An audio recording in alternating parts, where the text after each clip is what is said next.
In SketchUp, objects may be assembled into components. These objects are easier to move and rotate as single entities rather than having to select all the surfaces and edges individually. Component copies are linked such that any changes you make on one component are propagated throughout all the similar components. First, we'll make this chair into a component. Drag a selection window around all the parts of the chair. It's always a good idea to check your selection so you have only the parts needed for the component. Going to wireframe and orbiting around shows pieces of the table included in the selection. Hold Control-Shift or Option-Shift on the Mac and drag a selection window to deselect the geometry you don't need. With your entity selected, go to the Edit menu and choose Make Component, or choose the icon for making components here. This brings up the dialog box for components, where you can name your component and give additional behavior as well. We'll create this one with the default settings. Now that this chair is a component, I can copy it as one object, and I can rotate it with the Move tool. Hover over the component with the Move tool and click on one of the red tick marks.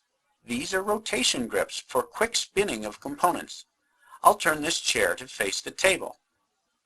Now, let's look at how to edit a component.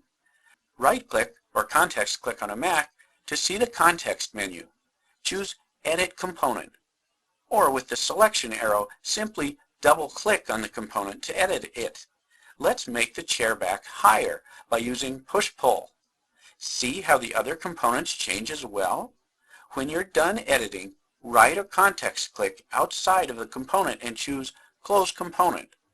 Or with the selection arrow, simply click outside of the component. When a component is created, it is placed into the component browser. This browser shows the library of existing components that come with SketchUp. Any components you create are also shown here. Click on the house icon to see what components are currently residing in your model.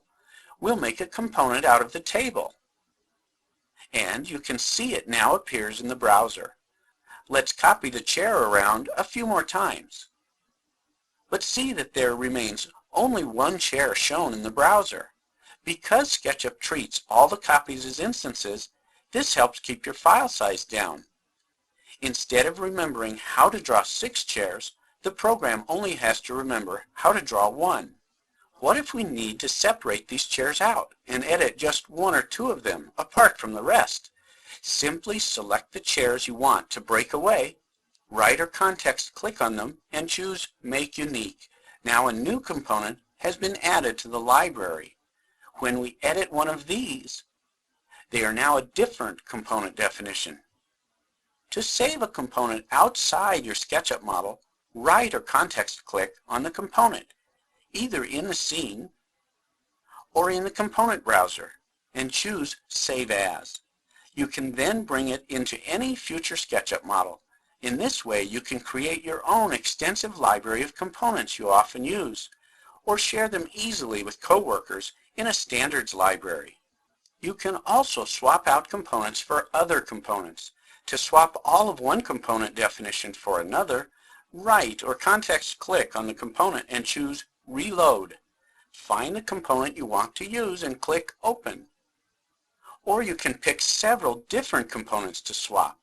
After selecting them, right or context click on a component from the component browser and choose Replace Selected.